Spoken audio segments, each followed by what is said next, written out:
El contenido es una justificación.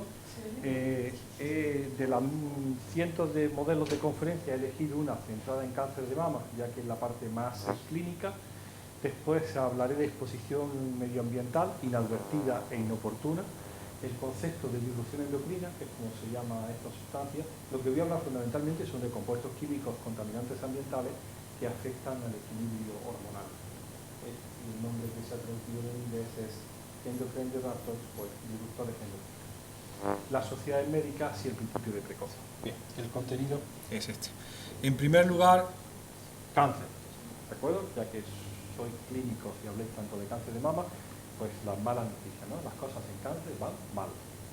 Y en aquellos sitios donde tenemos a todos contados, van muy mal. Registros del cáncer provinciales hay en Granada, en Murcia, en Zaragoza, en Navarra, en el País Vasco y en Asturias. No hay más. Y están funcionando desde el año 84 y no se le escapa ni uno. Carmen Martínez, que montó una oncóloga de Madrid formada en Barcelona, montó el registro provincial de Granada en el año 82 y desde entonces empezó a generar datos provinciales. Tiene 12 personas que no se le escapa ni un solo caso. Y entonces dan datos fiables y se ha convertido, junto con Murcia, en los dos registros más al sur de Europa que dan números. Y según los datos del registro del cáncer de Granada, cáncer aumenta su incidencia al 2,3% anual en hombres desde el año 80, pero en mujeres, y al 1,7% anual en hombres desde el año 84. Y no hay ninguna noticia de que esto vaya a cambiar. Hay cosas que todos los clínicos tienen que conocer, ¿no? Y yo creo que todos lo conocéis. Se están hospedados en varios web, tiene 70 megas, antes eso era una barbaridad, pero ya no es, que es un trabajo que hace el director del Instituto de Epidemiología, de Epidemiología del Cáncer en Carlos III, Gonzalo López Avente, un gallego que ha hecho unas aportaciones muy interesantes. Aquí unos trabajos maravillosos recientes de mortalidad por cáncer en la proximidad de las centrales nucleares y las zonas de residuos de desechos en España. Pues esto es sus mapas famosísimos de mortalidad por cáncer, incidencia y mortalidad por cáncer por las diferentes localizaciones por municipios. En el año 2007, hasta el año 2007 todo se había presentado por provincias y quedaba todo muy disimulado y difuminado. Cuando se hacen los ajustes por municipio, veis cosas como esta, ¿no? Si el exceso de mortalidad va en rojo y la media nacional está en amarillo y menos de la media está en verde, pues cuando uno ve cáncer gástrico empieza a pensarse qué está pasando en Castilla la Vieja, ¿no? Como ahora se llama Castilla-León, ¿no? Castilla-León. Y esto es muy bueno, como es buena epidemiología, para generar hipótesis. ¿Sí? Esto es muy bueno. ¿Me quedo aquí? Sí. Yo me mudo mucho. Sí. Por vía oral o por vía... Sí. Esto es muy bueno para generar hipótesis, porque ayuda a pensar si todos somos genéticamente muy homogéneos y no hay tanta diferencia entre los castellano-leoneses y los andaluces, qué es lo que está pasando en Castilla y León. La hipótesis que genera esta incidencia en mortalidad por cáncer gástrico es, ¿alguien tiene una idea? Los domados, ¿no? El meter los chorizos en la chimenea y secar los chorizos y los salchichones con el humo y comer ahumado durante toda la vida. Hay otra más sobre arsénico como contaminante en las tierras de Castilla. A mí siempre, se lo digo a Gonzalo, no me gusta nada esto, ¿no? A ver si sale, que esto sea la denominación de origen de La Mancha, que esto sea Ribera, Duero y Toro, que esto sea el Albariño y que esto sea La Rioja y esto el Penedés. Dice, esto es el vino tinto, esto no son los ahumados, esto es el vino tinto. Bueno, pues cada uno tiene su hipótesis y que empiecen a explorarla, ¿no? Excepto los vinos blancos estos del sur y el Jerez y otras cosas, los demás, esto es un mapa de las denominaciones de origen. Pero no, ellos dicen que son los ahumados. En el caso de cánceres químicos, acordaros, cáncer químico, el primero de todo, antes que pulmón, es vejiga, cuando los alemanes en la industria de colorantes detectan un exceso de incidencia de cáncer de vejiga entre los trabajadores de la industria ya en el siglo XIX, pues cáncer químico es el típico que le ha sacado los colores siempre a la Junta de Andalucía, ¿no? ¿Qué pasa en Huelva, Sevilla y Cádiz, en el Ejido y Níjar y en Cartagena, ¿no? Para que tengan ese exceso de incidencia? Que si fuman, bueno, fuman todos, los asturianos no fuman menos. pero genera hipótesis, genera preguntas sobre qué es lo que está pasando. Bien, sobre el que nos interesa a nosotros, que es cáncer de mama, los mapas no lo he traído porque ni siquiera es significativo. Tengo otra presentación donde viene, pero no se sabe. Hay algo más en Madrid y Barcelona. Parecería que está relacionado algo con el desarrollo, pero en realidad la distribución es muy homogénea en toda España.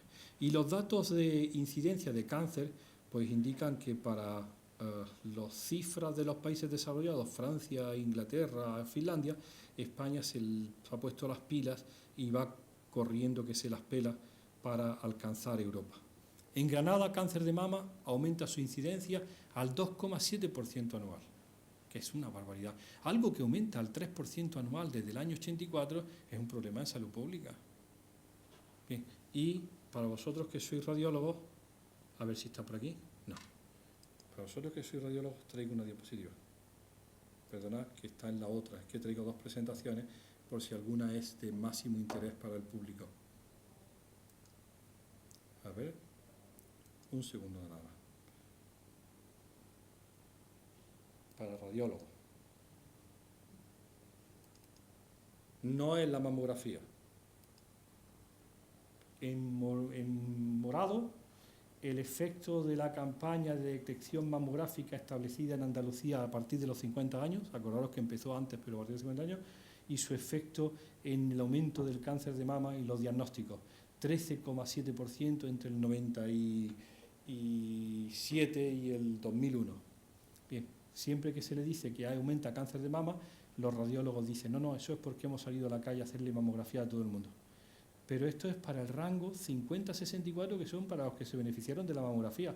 Aquellos que no se han diagnosticado de las campañas de mamografía de despistaje, que son por debajo de 49 años, aumenta el cáncer de mama en Granada al 4,5% anual. Esto es una barbaridad. Cuando yo acabé en el año 77 y empecé residente allí en oncología, cáncer de mama era una cosa de las mujeres mayores, del medio rural, que tenían una pupa, que nunca habían ido al médico, no fueran a decirle que era mala. Bueno, y ya la mama estaba allí acorazada. Y ahora, pues mamas de 35, de 38, de 40 años que nunca antes habíamos visto. Pues bien, esos cánceres de mama aumentan al 4,5% en Granada, desde el año 85. Al 5%. Aumenta también los de más de 75 años, es muy estable para los de 65-74 y el efecto paradójico de la mamografía. Bien, pues volvemos a nuestra presentación, ¿no? ¿Está aquí? Un segundo. Es que ese no está aquí. Pues visto esto, era lo que quería contaros. En el año... Bien. Empezamos con la hipótesis de cáncer de mama. Había un enorme puzzle que era miles de piezas que hablan de factores de riesgo para cáncer de mama que todos conocéis, la edad, por supuesto, la menarquia temprana, la menopausia tardía, el sobrepeso, la falta de ejercicio físico, la edad del primer embarazo, la dieta, la enfermedad benigna de la mama, la radiación ionizante, y sobre este puzzle decidimos que como había muchas de esas piezas asociadas con estrógenos, pues estrógenos, periodo de exposición del tejido mamario a los estrógenos endógenos o a los estrógenos exógenos, pudiera ser un factor de cáncer de mama. Y de hecho, lo que estaba de moda, y estoy hablando del año 96, era unos estudios que se habían hecho por todo el mundo que trataban de asociar el DDT, a quien no le suene, el DDT es un pesticida de los años 40, con el cáncer de mama. Había un estudio de Mary Wolf, que sigue haciendo muchas cosas, en Manhattan, donde medía de una manera prospectiva sobre muestras de suero guardadas los niveles de DDT en sangre y en su serie se asociaba con el riesgo de cáncer de mama. Eso levantó muchísimos revuelos, se hicieron más de 40 estudios sobre pesticidas, uno estudiaba los PCBs, el otro el hexaclorobenceno, el otro el DDT, pesticidas orgánicos, colorados, persistentes, y trataban de asociarlo con cáncer de mama. Tanto que en el año 93 se publicó ese editorial en el Journal National Cancer Institute que respondía pues, a la inquietud que se había creado entre los hippies, ¿os acordáis?, con Rachel Carson y la primavera silenciosa. A quien no le suene, había un libro clásico, muy clásico, que era Rachel Carson, había escrito que por fin el campo no tenía pajaritos y no había pájaros en la primavera porque habían muerto todos los insectos por culpa de los pesticidas y el ciclo natural pues estaba fracasando. Pues bien, el editorial del Journal National Cancer Institute decía que si la epidemia de cáncer de mama no iba a ser la cosecha de harvest, la cosecha de la primavera silenciosa. Y todo esto tenía un romanticismo y una cosa, y la mitad de los estudios no eran concluyentes. DDT rara vez se asocia con cáncer de mama. La mayor parte de esos estudios no eran prospectivos, eran en el momento de diagnóstico le sacabas un poquito de sangre al paciente, ibas con un químico, te medía el DDT o sus metabolitos e intentabas asociar el día del diagnóstico con la historia expositiva previa y el riesgo de cáncer de mama. Es decir, trabajos de un planteamiento muy, muy pobre y rara vez asociado. Bien, nosotros hicimos nuestro estudio de cáncer de mama, nos lanzamos en el año 96, reclutamos 300 enfermas de cáncer de mama recién diagnosticadas y 450 controles apareados de la provincia de Granada. Le sacamos sangre, nos quedamos con un pedacito de la mama y le hicimos la encuesta. Lo metimos todo en el cóctel, el epidemiólogo hizo la estadística y nos salió que el mayor riesgo de cáncer de mama en la provincia de Granada, mirad que nosotros ya éramos poco populares, era estudios universitarios. Imagínate el rector que le diga a bombo y platillo que lo peor para el cáncer de mama es ir a la universidad. Y decíamos, todo el mundo sabe que la Universidad de Granada no es buena, pero que encima de cáncer ya es una cosa. Y cuando vas a explicarlo, te dice el epidemiólogo, no, es que te han salido en tu serie 3 factores de protección muy fuertes, que son tener el primer hijo antes de los 19 años, tener más de 5 hijos y acumular 34 meses de lactancia. Está claro que quien hace el MIR no puede tener el primer hijo a los 19 años, ni acumular 36 meses de lactancia, como está en el mercado laboral, te va 36 meses a dar el pecho, bueno, y tener 5 hijos antes de entre los 19 y los 24 años. Entonces, el fenotipo universitario identificaba claramente la persona de riesgo, no tenía ningún factor de protección. Si fuera así, tan sencillo como esto, pues ya está claro, las mujeres tienen la culpa. Han abandonado su rol de paridoras tempranas y entonces ya esto es el castigo del cielo, ¿no? Dios te ha castigado porque, bueno, pues las cosas eran más difíciles o eran más complicadas, fundamentalmente por una cosa, porque cuando nos poníamos a analizar, fijaros qué cosa, ¿cuál era? Bueno, os tengo que contar una cosa. El segundo factor era los antecedentes familiares. Y el tercero, con esas historias, ¿no?, de ovario, mama, en primera, segunda generación, las primas. Y el tercero era nuestra hipótesis de trabajo. Nosotros le cogíamos a los pacientes un pedacito de grasa. Estamos hablando del año 96, no es como ahora, ¿no? Que allí se pelean 15 laboratorios por tener un pedacito del tumor para hacerle 20 marcadores. Estamos en el año 96, que una mastectomía o una cuadrantectomía pues era suficientemente abundante para que hubiera grasa para todo el mundo. Nos daban un pedacito de grasa, se machacaba y se hacía un sistema de cromatografía de separación de componentes, desarrollado por los químicos, y lo que hacían era, fijaros, limpiar la grasa de estrógenos endógenos. Con el resto, es decir, lo muy lipofílico, lo muy sucio, lo muy de porquería ambiental, fundamentalmente organoclorados, se aislaba y se hacía un test biológico de estrogenicidad. De tal manera que a cada paciente se le daba un grado de estrogenicidad debida a la porquería bioacumulada en su tejido mamario. Y afortunadamente eso dio un factor de riesgo significativo, si no, no habríamos tenido paper, no tendríamos que decir nada, que en el caso, fijaros, de las postmenopáusicas por debajo de 28 de body mass index, es decir, las no gorditas, ese factor de riesgo era de casi el 6. Es decir, un 500% de incremento del riesgo las mujeres no obesas, no sobrepeso, postmenopáusica, con la mama llena de porquería. Y dijimos, eso puede ser uno de los factores más importantes de cáncer de mama, puesto que es prevenible. Es la exposición química medioambiental de compuestos químicos lipofílicos acumulados en el tejido mamario, se asocia enormemente con el riesgo y se convierte en el segundo riesgo más importante después de los estudios universitarios, por encima de las familias, de los antecedentes familiares. ¿Bien? Y ya nuestra hipótesis está bien. Pero seguimos trabajando con las series, como tú sabes que estas series dan para muchos papers y muchas cosas, y empezamos a ver quién era la persona que menos carga estrogénica tenía. A ver si alguien se acuerda. Quien menos carga estrogénica tiene es quien ha empezado a parir pronto, quien ha parido mucho y quien ha dado mucho el pecho. La hipótesis que todos los libros de texto manejan en el efecto protector de cáncer de mama, del embarazo temprano, antes de los 19 años, la hizo nuestro amigo José Russo, que ya se ha jubilado en Pensilvania, que dice: la transformación, me lo he aprendido de memoria, la transformación temprana de los acinis terminales del no sé cuánto mamario, del BUT mamario, los hace resistentes a la carcinogénesis. Y todo el mundo repite eso una vez y otra vez y otra vez. Y nosotros decimos, bueno, pues será eso. Pero fundamentalmente hay una cosa. Si empiezas a parir pronto, si pares mucho y si das lactancia, tu mama se queda limpia como una patena, como dicen allí en Granada, ¿no? Limpia como una patena. Y tu riesgo de cáncer de mama se va al suelo, como se fue el de tu abuela, porque te libera. Y cuando empiezas a plantear eso, sale el primero y dice: pero esto se lo está comiendo alguien. Claro, el hijo. Y te dicen los toxicólogos clásicos: el primer hijo, el primogénito, yo siempre digo, yo soy el quinto.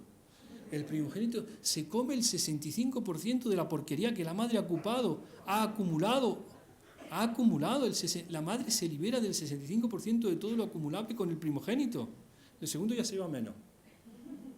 Y si el primogénito es con 32 años, se lleva 32 años de porquería. Bueno, puede ser la hipótesis. Entonces decimos, pero esto es una locura. Cuanto más estás acumulando, más aumenta tu riesgo. Si no te pares, se va acumulando como en los machos toda tu vida. Si de pronto pares, se lo cedes todo. Y mejor, si empiezas a parir pronto y lo haces mucho y da mucho el pecho, al final tu mama, en nuestras estadísticas salía perfecto, que la mejor... hay una relación perfecta entre organoclorados y edad, a no ser que paras, porque pegas un bajón y empieza a acumularse otra vez. Y si pares otra vez, otro escalón de caída, ¿no? Es decir, que la mejor manera de evitar el riesgo de la carcinogénesis local que pudieran tener contaminantes hormonalmente activos es parir pronto, parir mucho y dar muchos meses de lactancia. Y así se publicó y dijimos, bueno, tenemos esta explicación para el efecto protector del embarazo temprano. Esto es lo que quería decir. Ahora ya pusimos tabaco estaba en riesgo, a estudios, no sabemos si tabaco es un riesgo de cáncer de mama o si en esta serie del año 96 tabaco es como estudio universitario. En el medio rural de Granada no fumaba nadie, ya fuma todo el mundo, todas las mujeres, pero en el año 90 no fumaba nadie. El tabaco era un símbolo de independencia y de mujer libre, ¿no? Estudios, clase social, dieta, obesidad, y ya ponemos la exposición química ambiental. ¿Bien? La idea era... tendríamos el maravilloso paper si nos hubiera salido que el DDT era un factor de riesgo, porque era lo que decía Mary Wall. Bueno, como el tejido mamario que teníamos era abundante y está guardado en el sótano, en el biobanco, cada vez que encontramos a alguien en toda Europa que tiene una buena técnica para detectar algo, hacemos un trato con él y le damos nuestro tejido mamario. Y la media de compuestos químicos en el tejido mamario de los casos y de los controles de las mamas de Granada es 17 pesticidas organoclorados, 37 bifenilos policlorados, 10 PCBs hidrosilados y diosina, 15 diosina y furano, 8 bifenilos polibromados, 11 ésteres de PBBs, que nos está desde el año 2004 dando papers semestrales. Todos los semestres hacemos un paper, que es ¿cómo va la corte? ¿Sabéis lo que he hecho yo? Como esto ya había que presentarlo, me lo dieron una vez todos los resultados de las 300 y 450 de las 750 pacientes para todos estos compuestos, el listado en papel continuo de impresora. Y más de una vez he ido a una reunión de estas de Europa y he cogido el papel y de pronto lo he tirado así, el papel y digo, y uno de estos es el culpable de cáncer de mama. Un compuesto químico. Porque es tan naif, tan increíble, tan terriblemente zoquete pensar que uno de esos compuestos químicos es el causante de cáncer de mama, que eso es como casarse con los toxicólogos, ¿no? Esos que todavía siguen pensando en el mercurio, el plomo, que le ponen nombre a las enfermedades, el saturnismo, el azogue, y le dice, tío, eso ya pasó. Eso era cuando la gente se metía en una mina de mercurio y estaba todo el día nadando en mercurio, entonces se le iba al cerebro, o el otro del plomo y se intoxicaba por plomo. Ahora estas enfermedades son múltiples compuestos químicos no profesionalmente expuestos toda la población. Y del cóctel, incremento de enfermedad. ¿Cuál? Adivina. Y esa es la nueva hipótesis. Es decir, podríamos acabar aquí la conferencia. Lo que hemos descubierto en estos años es que cuando ya nos cansamos de estudiar las madres, el más tonto dijo, ¿y por qué no reducimos? Nuestra hipótesis era mala, ¿no? Porque estudiábamos la exposición el día del diagnóstico. Defendíamos que la exposición del día del diagnóstico, aunque la enfermedad tuviera 8 años de antigüedad, estaba relacionada con la exposición previa, porque como son bioacumulables y persistentes, decimos, medimos el DDT hoy, pero esto ya estaba aquí hace 10 años. Entonces eso cuela, ¿no? El editor te lo compra porque los persistentes pueden haber estado allí mucho tiempo. Pero es ingenuo pensar que la medida de la exposición el día que diagnostica la enfermedad pudiera ser buena para referir la exposición en los meses anteriores a que se originara la enfermedad. Que puede ser, pues en mama, ¿cuántos? ¿7, 15, 2? No sabemos. ¿Cuándo se originó la transformación maligna de la célula loca para que empezara el tumor mamario? ¿3 años antes? ¿5? Uno depende, cada uno tiene su apuesta, ¿no? Bien, el caso es que en un momento determinado decidimos, no lo voy a contar porque está en otra representación, decimos, entonces, ¿quién es el que se expone más a los estrógenos? Y dijimos, el recién nacido, porque no tiene más que 9 meses. ¿Cuál es una de las grandes sospechas? A ver si alguien cae. Una enfermedad diagnosticada al nacimiento cuya etiología tiene la sospecha de exposición estrogénica. Criptorquidia. Si no naces de nalgas, si nace a término y no tiene los testículos en la bolsa, una de las hipótesis es exposición estrogénica inadecuada del feto durante el embarazo. Nos metimos en criptorquidia. Reclutamos nuestra cohorte de 706 niños nacidos hasta que tuvimos 51 criptorquídicos. Nos quedamos con las placentas, medimos los contaminantes en las placentas y de nuevo bingo. Las placentas más estrogénicas debido a la porquería medioambiental suponían hasta un 4 de OR o un 300% de incremento del riesgo de criptorquidia y o hipospadias. Después lo veremos, ¿no? Es decir, que por bestias que sean, por brutos que seamos en las hipótesis, funcionan y van encendiendo. Y yo digo siempre, si somos tan brutos, tan imperfectos en el desarrollo y de la hipótesis, para que realmente se asocie epidemiológicamente y estadísticamente salga una P de 0,01, ¿cuánto tiene esto de responsabilidad en la carga de enfermedad? Dice, probablemente mucho más, porque se asocia. Bueno, sigo entonces. El que la exposición de todo el mundo, estamos hablando del año 96, ¿no?, era vulgar, pues empezó a popularizarse en los años 2000. Y si os acordáis, esto es, no sé de qué año es, pero cuando todavía estaban de ministros los socialistas y estaba aquí doña Cristina Narbona, ministra de Medio Ambiente en España. Y una ONG, en este caso, ¿quiénes son? Los WWF, ¿no? ADENA. WWF decidió analizar la sangre de los ministros de Salud y de Medio Ambiente de la Unión Europea.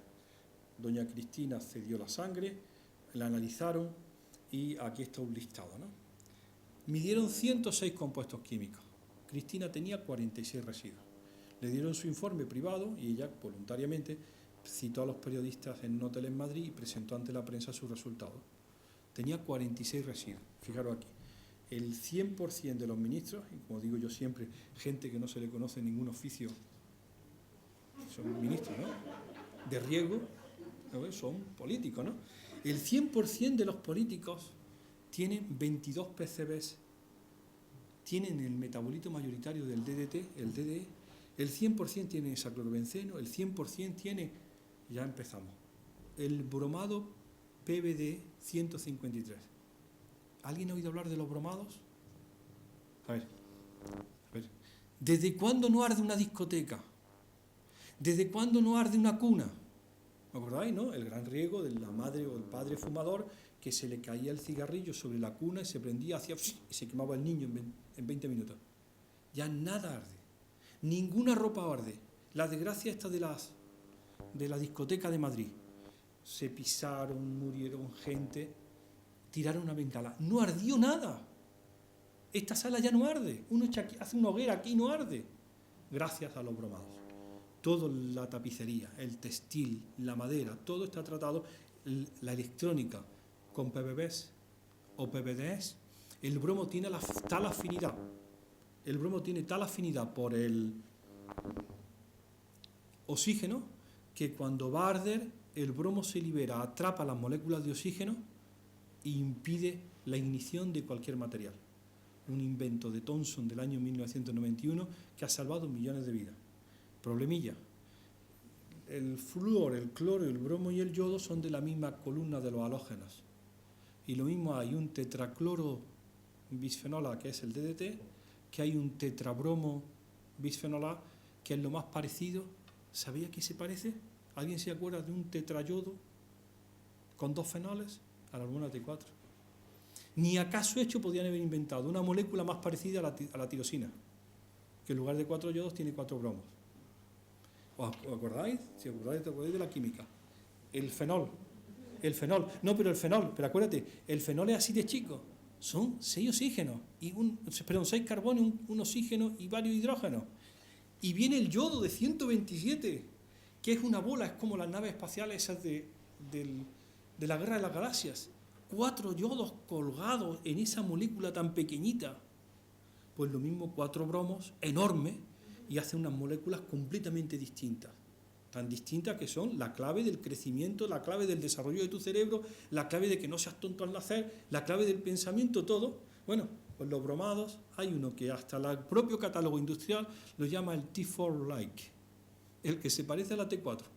Ya están en la sangre de todo el mundo, ya están en el tejido adiposo de todas las mamas de Granada, esperando a que no pase nada. Y todos están agradecidos de que ya nada arde.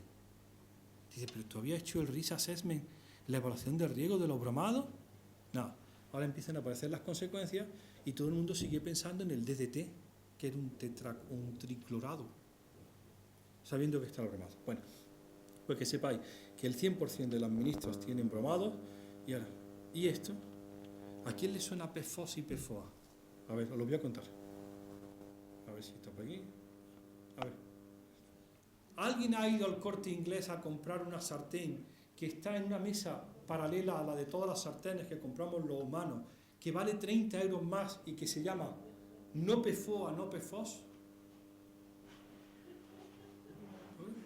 Pues si alguien ha estado en esta conferencia, se va corriendo y compra no PFOA y dice, ¿y qué será el PFOA? ¿Por qué abre una sartén que no tiene PFOA? Bueno, pues PFOA son polímeros, vale 30 euros más, pues tiene menos cosas pero vale más. ¿Sí? Son polímeros perfluorados de cadenas infinitas que tienen una enorme capacidad antiadherente y que son el Tefal y el Gore-Tex, enormemente aislantes.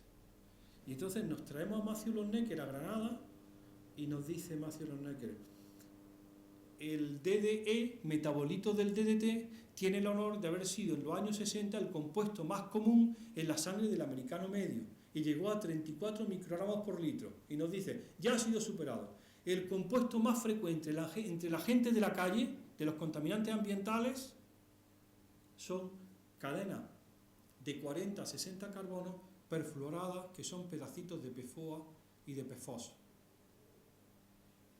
Y ahora, una vez que ya todo el mundo está expuesto, los epidemiólogos y los toxicólogos corriendo a ver cuál es el posible efecto que tiene esto en salud, que después lo vamos a ver. Pero ya está ocurriendo la exposición. Y como ha ocurrido la exposición, ya hay gente, aunque la administración no haya dicho nada, que ha puesto una alternativa en el mercado. El Ideal de Granada, que es el periódico local, coleccionando puntos te regala a final para primavera, si compras no sé cuántos puntos te regala unas sartenes que no tienen PFOS y PFOA. Y la gente no tiene ni idea porque nadie le ha dado información de por qué son tan buenas, ¿no? Bien, os quería contaros antes. De estos pesticidas, volvemos otra vez a pesticidas, de pesticidas no vamos a hablar nada. En la presentación la otra, si después queremos hablamos de pesticidas, pero esta es una cosa tan antigua. Bueno, los pesticidas parecería que está todo bajo control, ¿no? El 60% de las verduras que consumen los europeos están limpias de residuos. El 36% tiene dosis de residuos dentro de la legalidad y solamente un 4% tienen algunos de los residuos por encima de la legalidad. Y teóricamente está todo bajo control. Después veremos. Cuando nosotros medimos esos compuestos persistentes, lo que hemos medido siempre en mama son compuestos que ya están prohibidos. Están en el BOE del año 82, que el Ministerio de Sanidad se une a la prohibición previa del Ministerio de Agricultura del año 79 de la prohibición en todas sus aplicaciones. Y son DDT, toxafeno, estacloro, clordano, dieldrin, el isaclorohexano, el lindano. Y ahí está todo el mundo, toda la historia de la exposición de los últimos 60 años, ¿no? Esto aparece en el mercado a partir de la Guerra Mundial, el 40-45, pues se aguanta hasta 40 años más, hasta el 85, como grandes pesticidas con el beneficio tan enorme para el cultivo. No solamente hay una fuente de exposición en la agricultura, la vemos después si queréis, sino que hay exposiciones tan cutres como esta, ¿no? ¿Acordáis esas postales que venden con anuncios de Nestlé y de Suchar, como son postales en los kioscos, anuncios de los años 50? ¿Sí? Hubo uno que aguantó en los kioscos 3 meses, que era este: higiene y precaución, colonia con DDT, cruz verde, ahuyenta y elimina los insectos y combate la caspa. Entonces, si uno tiene unos niveles altos de DDT, no tiene que ir ni siquiera, don't blame, no es que eches la culpa al agricultor, ve a tu madre y le dice, yo no echaría mi colonia cruz verde, que era tan buena para la caspa. Porque ha estado utilizado como aditivo en 1000 cosas, porque era buena, ¿no? Igual que ahora ocurre con el lindano, ¿no? Esto da lugar a que hay una enorme preocupación y que trabajos como los nuestros del año 2006 pusieran de manifiesto que el 100% de las mujeres que dan a luz en el Hospital Clínico de Granada tienen una mezcla surtida de DDT y sus metabolitos. A pesar de que no haya un uso ilegal, a pesar de que no haya ninguna trampa, sino simplemente la demostración de que la exposición transgeneracional es una realidad. A ver, año 2014, Palma de Mallorca. Todos los mallorquines, todos los niños tienen DDT, porque lo tienen los españoles, los catalanes, los vascos y los alemanes. Pues no hay por qué pensar que en Mallorca es distinto. ¿De acuerdo? Si se hubiera medido, vemos que sí se ha medido, en Menorca se ha medido. Y la historia es la siguiente. La mayor fuente que nosotros denunciamos de exposición a un niño en el año 2014 al DDT no es ni la mantequilla, ni la vaca, ni la leche, ni no sé qué, ni la verdura, es su madre, porque es la hembra más vieja que más DDT ha acumulado y que más tiempo ha estado en contacto con el DDT. La transmisión madre-hijo es la mayor fuente de exposición a los compuestos orgánicos persistentes prohibidos por el BOE, porque ya no están en la leche, difícilmente están en las mantequillas ni en los quesos, están fundamentalmente en la placenta. Porque la madre durante el segundo trimestre, y vosotros lo sabéis mejor que yo, moviliza grasa, pone todo en marcha, aquello es un despelote, qué maravilla, qué de cosas le está dando, más todos sus residuos. Alguien pensaba que con estas cosillas bioacumulables, con que saliera en el BOE en el 2000, en el año 84 ya se acababa el problema. Dicen, no. Esto tiene una cola enorme, hasta que al final se vaya aclarando. El 99% de las placentas tienen DDT, el 98% tienen endosulfanes y, bueno, y los aldrines pues en el 25 o en el 30%. Bien, este es el Gore-Tex que habíamos visto, estos son los niveles de los PBBs, todas las mujeres de Granada, y no podemos decir como dicen los políticos, los granadinos y las granadinas, solamente lo hemos medido mujeres, todas tienen en tejido adiposo un surtido completo de PBBs y PBDs. Fijaros si esto es curioso, que según donde vengas, de qué nación vengas, de qué parte del mundo, tienes tu propio perfil dependiendo de lo que ese país ha puesto en el mercado durante los últimos años. En España domina el PBB 153 y en Estados Unidos pues el 66 o el 47, dependiendo de qué es lo que se ha comercializado mejor en ese país. Los finlandeses tienen mucho metocicloro, prohibido y todo en España, pero porque se ha utilizado durante años para el tratamiento de la madera cortada. Los españoles tienen mucho endosulfán porque a los tomates les va muy bien. Todo lo que se ha puesto en el medio ambiente está en las placentas. Bien, entonces nos inventamos, supongo que se llama. Bueno, después se habla. En un momento determinado nos interesamos, y aquí es donde da el cambio toda la conferencia. Habíamos hablado todo de compuestos persistentes, los compuestos perfluorados, los compuestos bromados, los compuestos clorados, acordaros los halógenos, flúor, cloro, bromo, yodo y astato. El otro día me enteré viendo, yo disculpe, ese es el único que ve todavía a Jordi Hurtado, Me duermo, pero sigo viendo. Dicen que es un holograma, ¿no? Que murió hace años. Bueno, pues el otro día una de las preguntas que le hicieron a un sabio, ¿cuántos kilos de astato hay en el mundo? Había como 150 gramos de astato, que es un elemento muy raro. Bueno, pues fuera del astato, el flúor, cloro, bromo y yodo han sido el no a más para la industria, porque hace productos cuando es flúor, cloro, bromo, yodo orgánico incorporado a fenoles y a moléculas complejas, tiene unas aplicaciones distintas. Toda la industria se ha basado en esos compuestos. Tiene un problema esos compuestos, son de muy difícil metabolización. Se incrementan en la cadena trófica, lo que se llama la biomagnificación, y además tienden a acumularse en grasa. Si nosotros somos el gran depredador, pues todos esos compuestos van a más, a más, a más, a más. Y durante años no hemos entretenido. Es más, si alguien en el hospital de Mallorca quiere meterse en el tema, lo primero que hace es medir DDT. ¿Por qué están empeñados todo el mundo en medir DDT? Porque ya que tienes una población, quieres que el 100% tenga residuos, por lo menos tener números, y juegas a lo seguro. Te busca un laboratorio de la universidad que haga química fina y le das las muestras y el 100% salen con DDT. Pero bien, en un momento determinado nos dimos cuenta que había otra serie de sustancias con actividad tóxica que no estaban en el listado de los persistentes. Y el primero que voy a presentaros son los eftalatos, ¿de acuerdo? Sonarán porque hay un decreto, una orden de la Unión Europea de la prohibición del uso de los eftalatos como ablandadores del plástico en biberones, no, en tetinas, en mordedores y en chupetes.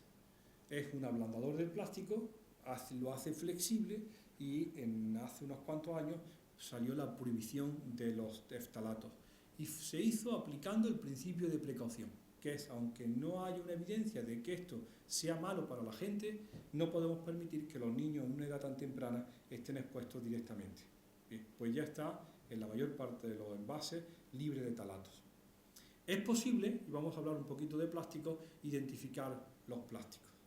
Antes no era posible, ahora para el reciclado, dentro del triángulo de reciclado, le han colocado un número y hay que aprenderse el número. El 1 es el PET, el 2 es el polietileno, el 3 es el PVC, el 4 el polietileno de baja densidad, el 5 el polipropileno, el 6 el poliestireno y el 7 otros. A ver, hay que eliminar o hay que tratar de no usar otros que ni siquiera han tenido la delicadeza de ponerle el nombre, porque son fundamentalmente el policarbonato. Y hay que tratar de eliminar, no usar el 3. Y vamos a explicar por qué. Hay varios estudios sobre el uso de las botellas de plástico y la estrogenicidad del agua embotellada en plástico en el mercado alemán. ¿De acuerdo? El único que por el momento han tenido la valentía de publicarlo. Las aguas embotelladas en el mercado alemán en plástico, todas son estrogénicas. Nosotros ya lo hemos hecho, el paper está preparado, se va a publicar en breve. Lo mismo ocurre con 32 marcas del mercado nacional. El PET, que es la materia prima con la que está hecha la botella, no es estrogénico. Lo hemos testado, nos lo han enviado de Petresa y no es estrogénico. El fabricante dispone, a ver si está por aquí, de más de 600 aditivos para mejorar las condiciones del PET. 600 aditivos. Esto puede tener hasta 600 compuestos no estructurales en la botella. El fabricante coge el PET y hace la botella. Y el que hace los gránulos de PET para hacer las botellas. El que hace las botellas a medida para el agua tal, puede utilizar aditivos que no son estructurales, que le dan características a la botella. El primero de todos, los filtros ultravioleta. Porque si pones una Coca-Cola en una botella de PET y le da el sol, al día siguiente estaría descompuesta. Entonces, tienen filtro ultravioleta. El segundo, el PET no es flexible. Y esto no puede pasar. Si tú compras PET y le haces así, se ha partido. Son acelerante, antiespuma, antidegradante, antioxidante, antiozonato, agentes de inflado, retardadores de la llama, plastificantes, análogos del bisfenol, estabilizantes, UV filter. El plástico se ha convertido en un auténtico fuente inagotable. La Unión Europea en 2011 dice esto. A mí esto me fue tan patético, dice la Unión Europea. A ver, trata de explicarlo así. Los plásticos pueden estar compuestos de diferentes capas, unidas entre sí por medio de adhesivos. Los materiales y objetos plásticos pueden también estar impresos o recubiertos por revestimientos orgánicos o inorgánicos. Tratan de explicar en una orden que, si bien ellos pueden regular el plástico madre de base, no tienen conocimiento de los 600 aditivos que se pueden poner en el mercado o que puede utilizar un fabricante para hacer este plástico. Entonces pasan todos los plásticos a estar bajo sospecha.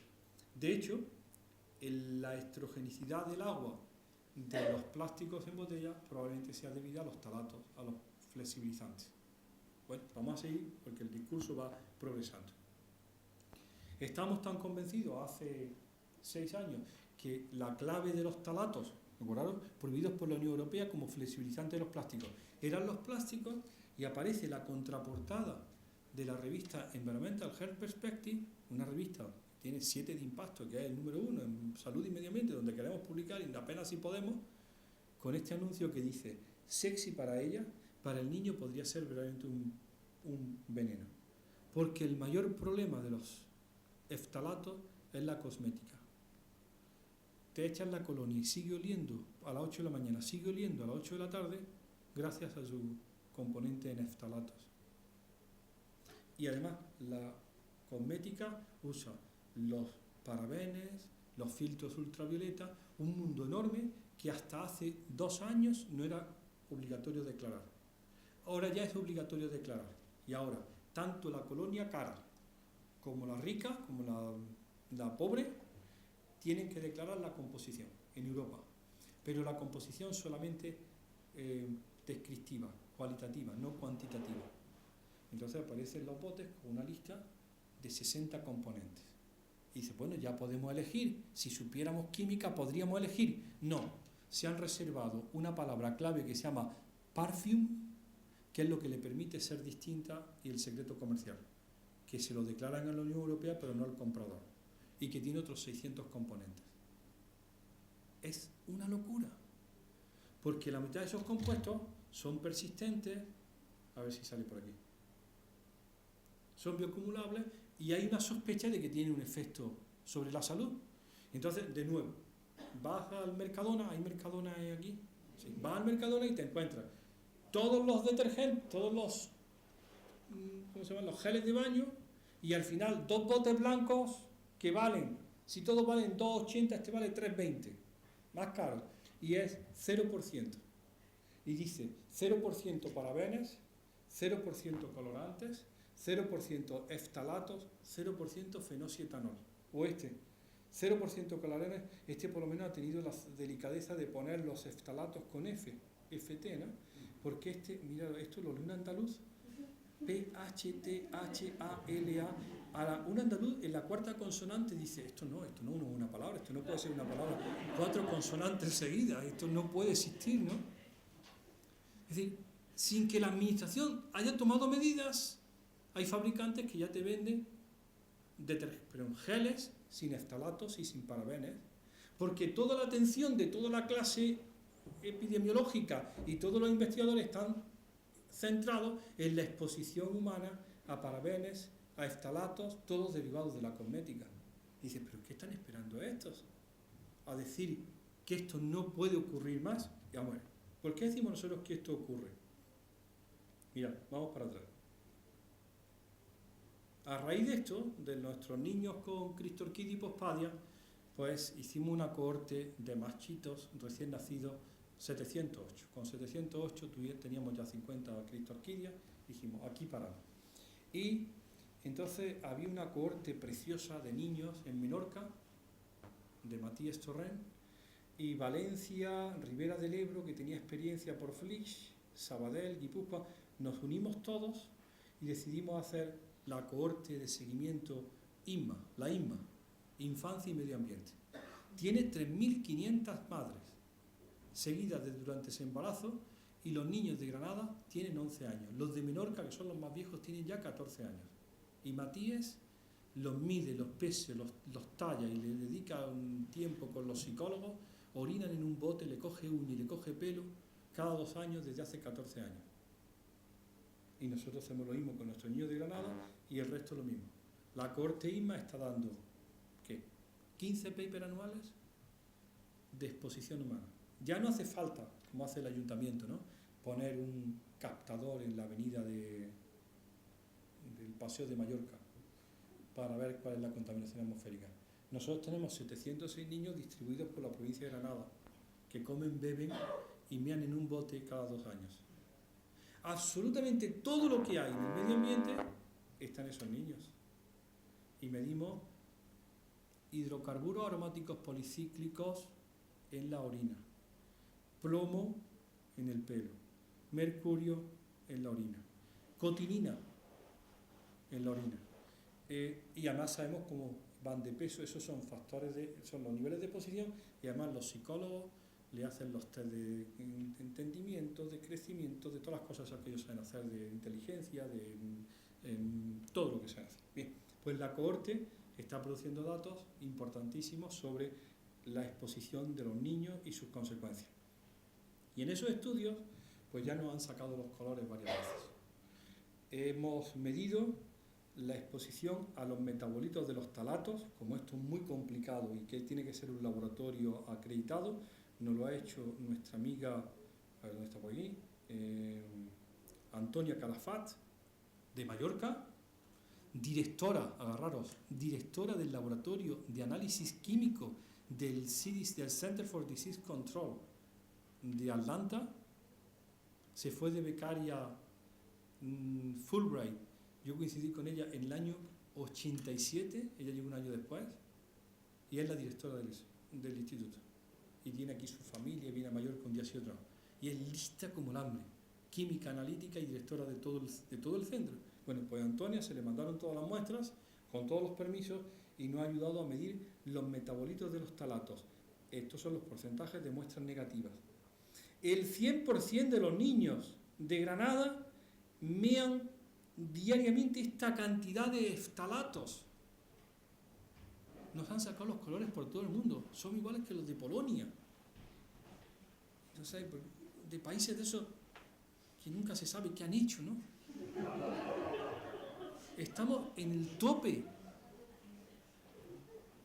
Bueno, pues están descritos. Y ahora lo ha hecho también el Ministerio por la encomienda de la implementación del Convenio de Estocolmo, y no lo han publicado nunca.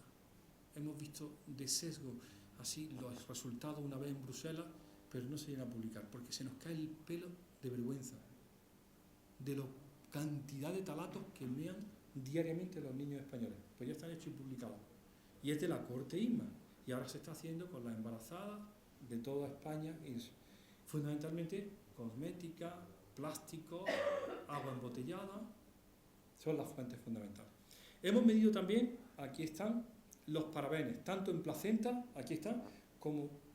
Los parabenes son contaminantes habituales en el cuerpo humano porque están en la mayor parte de las cosméticas. Nosotros tenemos que evitar los parabenes. Hay un montón de cosméticos que los lees que acaban en el último renglón diciendo metil, propil y butil paraben. Son los preservativos que se llaman. ¿Alguien se ha preguntado por qué va uno al chalet de Torrevieja en el mes de mayo? Se dejó un bote de gel en el mes de septiembre y llega en mayo del año siguiente y sigue incorrupto porque todo se echa a perder por la presencia de metil, propil y butil paraben, que son los mejores preservativos de toda la cosmética. Pues metil, propil y butil paraben, que son estos, o los adilantos, son hormonalmente activos, mimetizan al estradiol, igual que le ocurre a los talatos, son antiandrogénicos y están en el 100% de las placentas de Granada, y en el 100%, cuando hay cero es que no hay ninguna muestra negativa, de la orina de los niños de 4 años y en el 100% de las embarazadas granadinas en el tercer trimestre. Digo granadinas porque lo hemos medido ahí. Es decir, la exposición a cosméticos es una cosa habitual, corriente, está eliminándose continuamente por orina. Bueno, y de pronto cuando ya nos creíamos de verdad que la clave eran los plásticos, después nos dijeron no, son los cosméticos. Nos enteramos por 3 informes de ONGs que la clave de los talatos son los textiles. Y entonces publican, acaba de salir el informe segundo, tanto están los periódicos, Esto es lo que tiene en miligramos kilo. 57.129 miligramos, que son 57 gramos por kilo de suma de talatos. La camiseta t-shirt de Minnie Mouse del Corte Inglés. Dios, dices, tío. ¿Y esto cómo ocurre en la exposición? Cuando la lavas, cuando te la pones, cuando la tiendes. Y la de Mickey Mouse, esta es la de Minnie. La de Mickey Mouse, 101.000 en el Carrefour de Bruselas. Y entonces denuncian diciendo, ¿pero esto quién lo está controlando? Nadie. Y os voy a contar una cosa porque me llama una gente rara de Madrid que tiene una sociedad que se llama Slow Fashion, igual que Slow Food, preocupados por la producción textil. Voy allí, yo cuento mi historia y entonces empiezan a pasar mi información. Y me dicen, bueno, es que esto está la cosa complicada. A ver, os lo cuento desde el principio. Empezamos a hablar mal del PET e inmediatamente se moviliza, nos ha pasado ya 3 veces. Se moviliza la industria y tenemos un inside visit, que es, viene alguien experto, nosotros llamamos a un abogado, se sienta en la mesa y nosotros hablamos y ellos hablan. Siempre que ha pasado eso, hemos tenido la sensación de que si ellos son los expertos, no vienen a ver lo que nosotros les podemos contar, sino a ver lo que nosotros sabemos de lo que ellos ya saben, a ver cuánto sabemos de lo que ellos saben. Bueno, pues bien, y nosotros siempre, sí, por favor, vienen y nos dicen, como usted sabe, el PET no es hormonalmente activo. Le decimos, no, en ninguno de nuestros test ha salido que el PET, el tereftalato, es hormonalmente activo. El problema son los aditivos. Y claro, estamos muy preocupados con el reciclado. Ponemos la oreja así, a ver qué cuente que se le escapa al hombre. Y dice, porque usted sabe que 1/3 de las botellas de Europa, aproximadamente 1/3 del envase de botella, se recicla en Oriente. No lo sabían, pero bien está sabido. Dice, y viene a Europa en forma de fibra para hilatura. ¿Cómo? ¿El PET? Dice, sí, el poliéster. Yo me quedé frío y dijo, ¿el poliéster es PET? Dice, claro, el nombre del plástico estructurado en lámina es PET. Si viene en hilo se llama poliéster. Es un invento de los ingleses de los años 40 o 50, cuando se quedan sin la India y sin Egipto. Se quedan sin algodón y hay que vestir a los pobres, pues desarrollan el poliéster, una fibra sintética que es PET, tereftalato, ¿vale? Entonces, todo, y dice, a ver, y dice con el discurso, el problema es que los aditivos ya vienen incorporados a las fibras, no se le pueden añadir al hacer el tejido. Y digo, y pregunto inocentemente, ¿y qué aditivos son? Dice, pues los bromados para que no ardan. Yo me acuerdo siempre de mi padre, que por descanse, fumaba, tenía la corbata llena de agujeros siempre, porque fumaba, se le caía una tranca de los cigarros y eso ya no ocurre, ya nada arde, ¿no? Los bromados para que no ardan, los PFOS y PFOA para que caiga una gota y haga uno así, y sean impermeables, la mitad de la ropa ya no moja, el cromo, cadmio, plomo, antimonio, mercurio, dependiendo del color que tenga, el cromo el rojo, el antimonio el amarillo, no sé cuánto.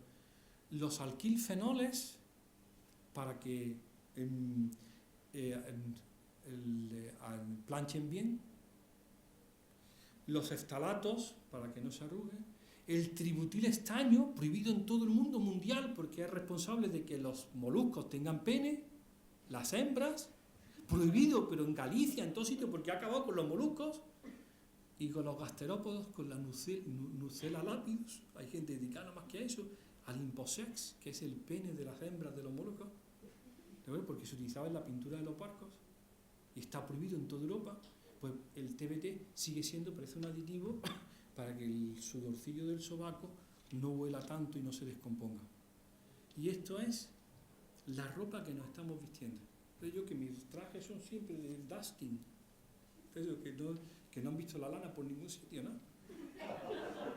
Y cuando cae lo leo y pone 50% poliéster, le digo yo al tipo, entonces estas chaquetas son 3 botellas de Coca-Cola de 2 litros. Y me dice, más o menos. Digo, la madre que os parió.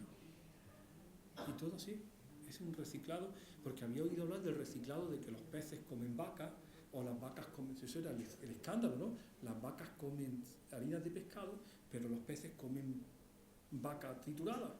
Entonces dice, bueno, si hay contaminantes estarán pasando allí, es horrible.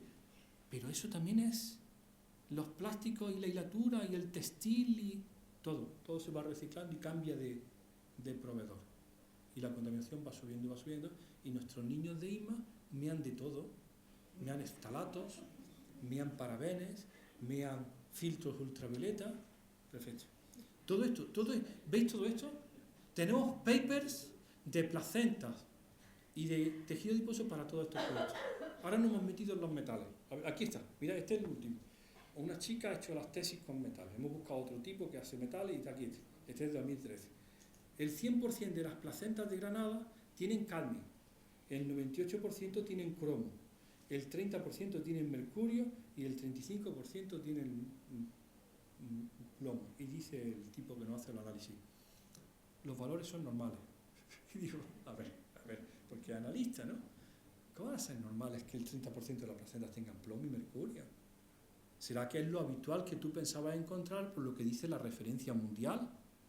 Pero no tiene por qué haber mercurio en las placentas. No. Entonces no son normales. El 30%. ¿Sabéis lo que ha pasado con mercurio? Estas placentas son del año 2001. En las que hemos recogido ahora, después de la implementación del plomo en las gasolinas, hay 0%. Así que en cuanto al Estado toma una medida radical, que es gasolina sin plomo, desaparece la contaminación y las placentas no tienen plomo. Bueno, entonces seguimos con esto. ¿Habéis visto esto? Esta es, mirad, esta es la becaria, este es no sé cuánto. Este es de la Comunidad de Madrid, epidemiólogo, presidente actual de la Sociedad Española de Epidemiología, no, de Sanidad Ambiental, la SESA. Este es el epidemiólogo de Cartagena, los otros son de Barcelona. Se le ocurre, porque están preocupados, medir el mercurio en las diferentes variedades de atún y de pescado enlatado en España. Julio del 2013. Estos son los niveles de mercurio. Gran conclusión del paper publicado en Food Additives and Contaminants. El pescado enlatado en España no es apto para el consumo de niños ni de adolescentes. Los niveles de exposición superan a lo que es permisible y recomendable por la OMS. Se había dicho previamente con el pescado grande, con el pez espada en Valencia, y le había costado a los epidemiólogos decirlo, no te puedes imaginar. No podéis recomendar 2 veces en semana emperador en Valencia, por muy bueno que sea el emperador y por muy bueno que sea para el cerebro del niño. Están llenos de mercurio. Y ahora lo dicen esto y llamo a José Jesús Guillén. Jesús, ¿qué tal el paper? Enhorabuena, qué pedazo de paper y qué compromiso. ¿Cuándo va a salir esto publicado? Dice, sí, ya vino el País a hacer el reportaje. ¿Y cuándo sale? Dice, me han llamado esta mañana y me han dicho, nunca. Digo, pero si esto es un problema de salud pública. Tú no puedes seguir comiendo pescado. Y además han hecho la disección completa. Saben si son los peces que te meten en la lata tienen 10 años. Y pesan de 160 a 80 kilos, a 180 kilos, y llevan 10 años comiendo porquería, y tú sigues echando porquería, pues ¿qué va a tener la lata? Porquería. Y siguen todavía los nutricionistas y los catedráticos de nutrición, hablando de las maravillas del salmón y de las maravillas del pescado para el desarrollo infantil. Dice, pero tío, ¿será las características organolépticas de lo que era un salmón? A ver, no vayáis. A ver, tenéis que ver esto. Es que esta gente... Esto no es mío. Un segundo, no pierdo. Hay un informe, igual que está la red ISMA, está la red, está aquí. Génération Future, de los franceses. Ellos tienen también su red y hacen estudios de exposición de los niños.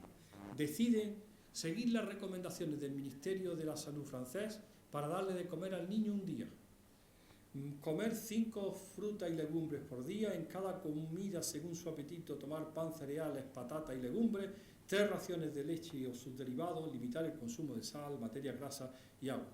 Van al supermercado al sur de París, le preparan la comida y hacen 3 alícuotas, una para un laboratorio en Bélgica, otra para un laboratorio independiente en Francia, y analizan. Pongo simplemente en la cena. A la madre se le ocurrió ponerle salmón. A ver, esto es el salmón. Todos los bromados, el catálogo completo de los bromados que hemos puesto en el medio ambiente para evitar que no ardan las sillas, forma parte del salmón. Todos los DDTs, todos los dioxinas y esta lista de PCBs. Resumen, el niño se come en un solo día 128 residuos químicos de origen humano, 42 posibles o probables carcinógenos según la clasificación IARC, 5 carcinógenos ciertos, 37 disruptores endocrinos, todos dentro de la legalidad, en los niveles de residuos. Y ahora entonces dice, bueno, está todo dentro de la legalidad, entonces empieza el gran contencioso. Agarraron en el mes de noviembre, muy nervioso en el Parlamento Europeo, sobre todo las mujeres, las parlamentarias, que son las únicas que se toman esto en serio, los hombres no tienen problema. Las parlamentarias, algunas de estas se levantan, una de estas de 53 años, de esas agresivas, se levanta y le dice a la comisión, ya está bien, ¿no? Implementamos un plan de investigación en disrupción endocrina hace 18 años, íbamos a dar recomendaciones, hemos sacado proyectos en el WordPack, en el FP5, en el 6 y en el 7. A mí me han hecho la vida porque me han dado becarios, me han dado dinero, me han dado todo. Hay papers, ¿cuánto vamos a hacer alguna recomendación? Y dicen los de la Comisión Europea, en noviembre tenemos preparado una recomendación. Se publica la recomendación completamente light, y aparece una carta de 14 editores de revistas de toxicología diciendo que las recomendaciones van contra el sentido común, desprecian a la toxicología y son una locura. Y fijaros lo que dice la primera recomendación. ¿Estáis sentados, no? Es tiempo de hacer una toxicología basada en el efecto combinado, porque la señora ministra tiene 46 residuos y los niveles son bajos. Y la pregunta que hizo a la Narbona cuando era ministra era, ¿y 46 residuos bajos no son un nivel alto? Todos callados. Y yo, que era el experto, tuve que decir, no lo sabemos, porque la toxicología reguladora que regula nuestras vidas y nuestros riesgos está hecha en el momento de registro para compuestos individuales. Y no han permitido nunca que se hable de efecto combinado. Entonces eso es mentira, porque si la mama tiene 37 PCB, 10 DDT, habría que hacer el estudio del efecto combinado de productos químicos en dosis bajas que pudieran tener un mecanismo común. Eso no es materia de discusión. Dicen en el paper de noviembre que eso se discuta y dicen 14 editores de revistas de toxicología europea y americana. Eso va contra el sentido común.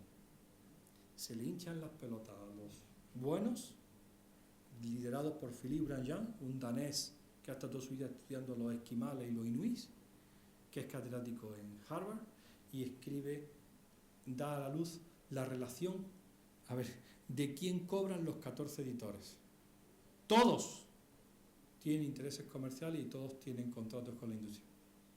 Dicen, la madre que os parió.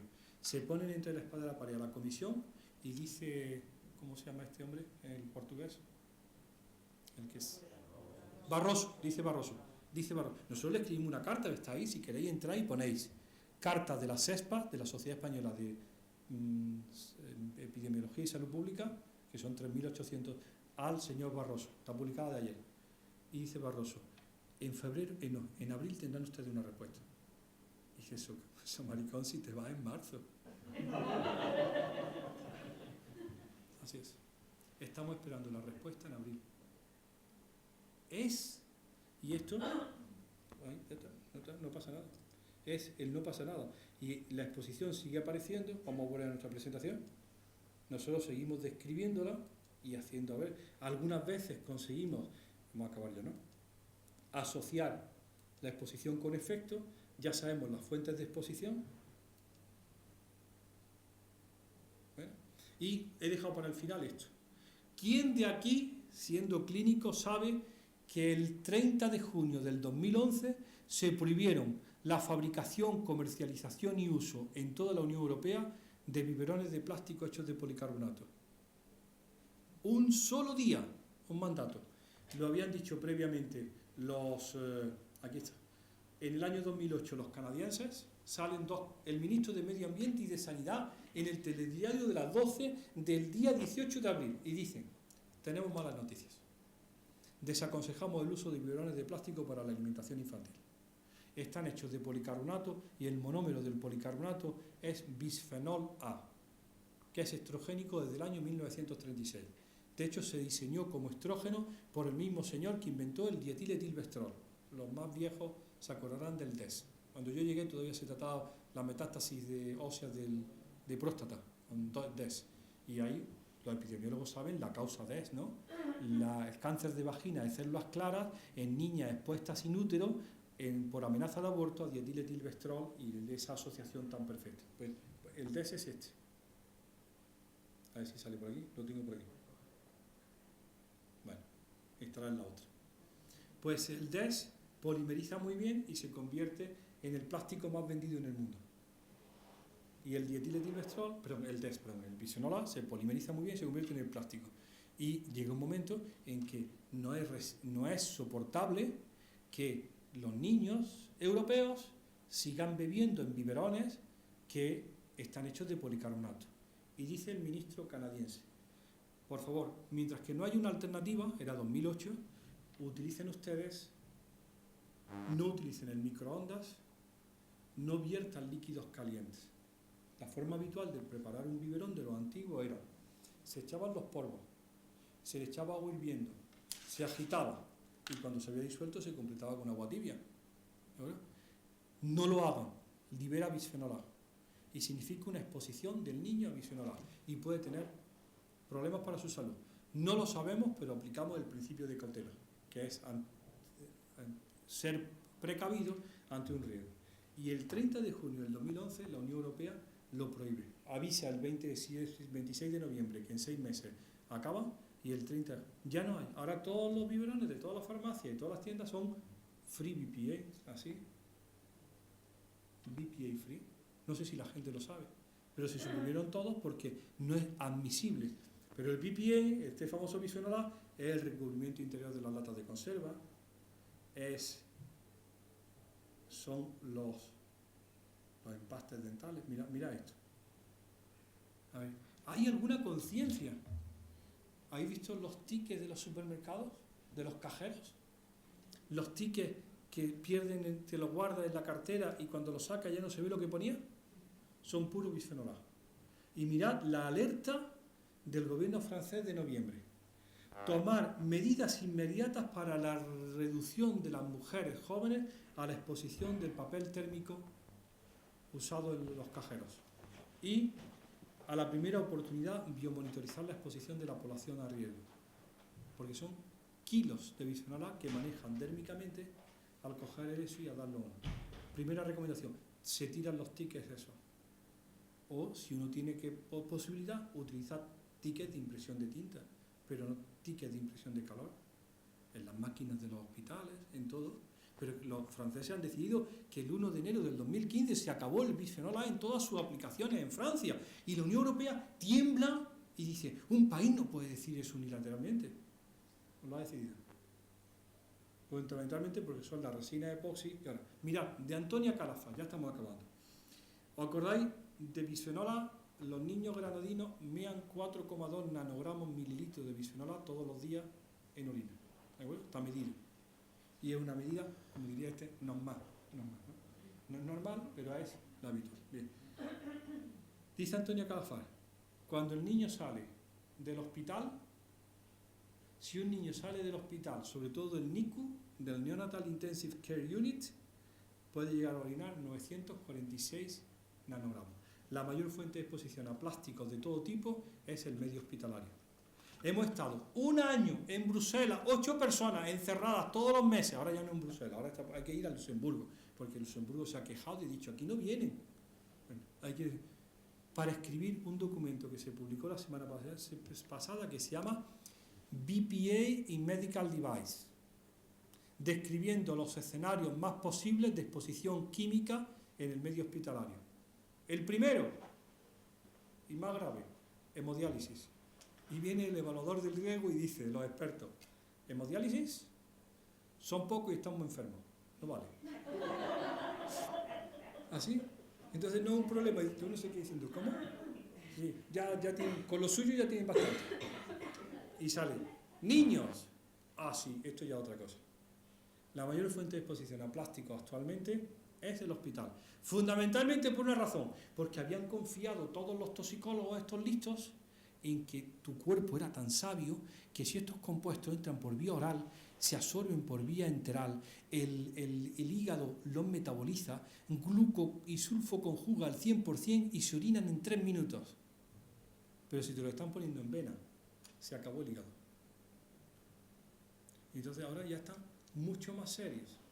Porque tú tienes un niño en la UBI o en la unidad de cuidados intensivos y tiene una infusión de una jeringa de Corning riquísima en eftalatos en un tipo inmaduro de 6 meses y con el cerebro inmaduro y metiéndole compuestos hormonalmente activos, ya sea los más populares, estrogénicos o antiandrogénicos. Y ya todos los papers. Ya están los catalanes midiendo distancia. Fijaros qué cosa, para ver los clínicos cómo están desarrollados. Una de las mayores signos de exposición intrauterina a estrógenos es la distancia anogenital. Los sesadores de pollos y los sesadores de ratones distinguen al nacimiento si es un pollito o una ratona mirando la distancia anogenital.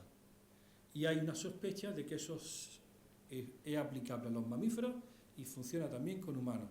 Y ya hay 10 papers de Manolis Cogevinas, del CREAL y de todo, disminución de la distancia anogenital y riesgo de tumores hormonodependientes. Porque si tiene una buena exposición intrauterina, hay disminución de la exposición, y no es una enfermedad, es un marcador de exposición. Por eso ya se está haciendo. Estos son los niveles de bisfenol A en los niños de Granada. Estamos todos entusiasmados con el bisfenol A porque es un weak estrogen, ¿no? Es 100.000 veces menos potente que estradiol. Dietiletilvestrol funciona a 10 elevado a menos 12 molar como el estradiol, pero el bisfenol A funciona a 10 elevado a menos 7. Como es 10.000 veces menos potente o 100.000 veces menos potente, dicen los toxicólogos, no tiene un riesgo. Habría que comerse, como en un informe que pone, un transatlántico de bisfenol A para que tuviera un problema. Y aparece este tipo, Ángel Naval, un biólogo molecular de prestigio, experto en diabetes y hace la gran aportación al mundo, que es, tiene un modelo de receptores de estrógeno en la célula beta pancreática y el control de insulina. Y empieza, me lo encuentro en un congreso, me dice que va a estudiar el DDT y digo, no Ángel, eres de Alicante, la mayor fábrica de bisfenol A la tiene en Cartagena, estudia bisfenol A, pone a sus chicos a trabajar y ahora ya no publica nada más que en Science, en Nature y esto es de Nature Reviews. Porque ha dado la clave. La exposición a los compuestos químicos hormonalmente activos es equimolar y equipotente en endpoint o en objetivos como son diabetes. Y hace el vínculo entre diabetes, obesidad y bisfenol A y aparecen los endocrinos que se inventan una palabra nueva que se llama los obesógenos. Están ahora todos estudiando obesógenos, que son contaminantes medioambientales que regulan el metabolismo de la glucosa y que interfieren en obesidad. Y una enfermedad nueva, que ya tienen los endocrinos, que se llama diabesidad, que es la diabetes y la obesidad, y los obesógenos. Y todo ligado en exposiciones medioambientales. Este es el bisfenol A, para que lo sepáis.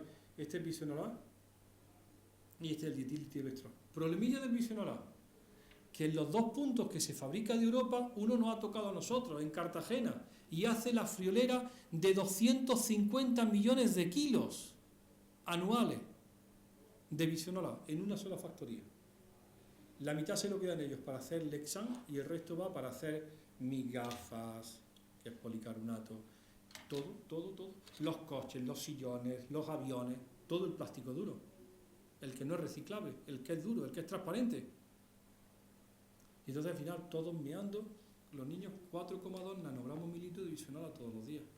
Y la gente preocupada de dónde viene. Fijaros, en la parte clínica, y ya estamos acabando, nosotros en un momento determinado, cuando empezamos con CRISPR-Cas y Pospadia, caímos en las redes de los daneses. Ahí está Niels Kakebet, que se acaba de jubilar, que llevaba un grupo muy potente sobre salud reproductiva. Niels Kakebet es el que enunció, si a alguien le suena, el síndrome de disgenesia testicular, que dice, la exposición temprana en los 40 días postfecundación del feto macho a estrógenos, él hablaba de estrógenos endógenos, ahora nosotros hemos metido y él ha metido estrógenos exógenos, es responsable del síndrome de disgenesia testicular, que tiene 3 manifestaciones: cristorquidia y o hipospadias, fertilidad y riesgo de cáncer de testículo, por actuar sobre la diferenciación de las células de Sertoli y de Leydig. Entonces su hipótesis de trabajo es que un tipo con 33 años que no es capaz de preñar a nadie y que descubre accidentalmente en el análisis de que no tiene una buena calidad seminal, se debe a exposiciones tempranas que ocurrieron durante los 40 días post-fecundación. Dije, Dios, esta no hay quien lo teste. ¿Cuándo me va a dar el FIS a mí un proyecto de 32 años? Para seguir a alguien 32 años. Pues su hipótesis es el origen neonatal, aquí está, ¿no?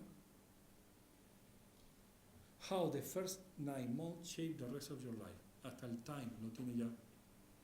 Las exposiciones tempranas de disruptores endocrinos condicionan tu riesgo de cáncer, de diabetes y de fracasos funcionales generalmente hormonalmente activos. Y las exposiciones son, como he dicho al principio, completamente inadvertidas, inoportunas e inadvertidas. No son profesionales. Ocurren para la población general. Los médicos tenéis una responsabilidad en el medio hospitalario porque está hecho de plástico, el agricultor porque le está echando venenos, el otro porque hacía ropita rica en bromados, y nosotros lo único que nos queda es demostrar la exposición, y con nuestras cohortes de embarazadas, de niños y de supervivientes de cáncer de mama, seguimos produciendo datos en exposición, y algunas veces conseguimos ligarlo a cáncer de mama, a cristorquidia. Ya tenemos 2 estudios de calidad seminal. Lo hicimos en Almería hace 10 años y ahora se hizo sobre población sana no recogida en unidades de donación. 306 jóvenes, siguiendo los estándares de Dinamarca, con control de calidad, y definimos los valores para el sur de Europa. Este año el grupo de Mendiola lo ha hecho en Murcia y han dicho, echándole los números, la caída es, en calidad seminal en el sur de Europa, es del 2,3% anual. Vamos para abajo, como todos los europeos. Venimos desde más arriba, pero vamos para abajo. Hipótesis, la exposición ambiental temprana. Si queréis saber todo esto, está publicado en este libro de la OMS, Disruptores endocrinos, el informe 2012, y además es enorme y tiene toda la base, y se define así: sustancia química exógena que tiene efectos adversos para la salud del organismo o su descendencia como consecuencia de cambios en la función endocrina. Bueno, esto es. Mirad lo que dice Ángel Nadal, es la penúltima diapositiva. Es un paper sobre diabetes en ratas y dice: en términos de práctica médica y siguiendo el principio de precaución, los médicos generalistas, endocrinólogos, pediatras y obstetras deberían considerar dar recomendaciones a sus pacientes en la exposición a los disruptores endocrinos y el riesgo de diabetes. Esta precaución debería ser particularmente útil durante los periodos más sensibles de la vida, como infancia y embarazo. Esto es lo que ha utilizado la Unión Europea, que es, como la evidencia de asociación con enfermedad no está clara, pues se actúa de forma preventiva. Bueno, esto es el principio de precaución y este es mi ejemplo del principio de precaución. Me invitaron a una conferencia en Almerimar, en Almería, y me dicen: ten mucho cuidado que hay un carril muy peligroso. Y entonces llego, y esto es de verdad, esto es la Sierra de Gado, esto es un invernadero, y pone stop a 150 metros. 70, 60, 50, 40, 30, 20. Cuando iba por 40 se me caló el coche. Tú no puedes conducir a esa velocidad. Pero claro, están advirtiendo que el stop está en un cambio rasante y que es muy peligroso. Y es verdad, la foto no está trucada, pero claramente está denunciando o está presentando el principio de precaución, que es anticipatorio. O tú te anticipas, o si te quieres esperar a la demostración del daño, ya te has muerto. Si lo que quieren es que nosotros en el año 2014 hagamos el magnífico papel de la demostración de que el DDT produce cáncer de mama, ya se ha jodido la gente porque ya tienen cáncer de mama. O te crees, por la evidencia que hay en animal, o la evidencia de haber metido la pata de manera similar anteriormente, que tienes que actuar disminuyendo la exposición, o no hacer nada. Yo siempre digo, la Guardia Civil, que es el máximo exponente del poder establecido del Estado, nunca lo hemos visto en el stop, aquí arriba, ¿no? La Guardia Civil está detrás del stop, escondido detrás de un árbol. Si pasas y viene un camión de 2.000, 20.000 toneladas y te arrolla, te dice, es que van como van. ¿De acuerdo? Y si no, te para y te dice, venga usted aquí. Bueno, muchas gracias por vuestra atención.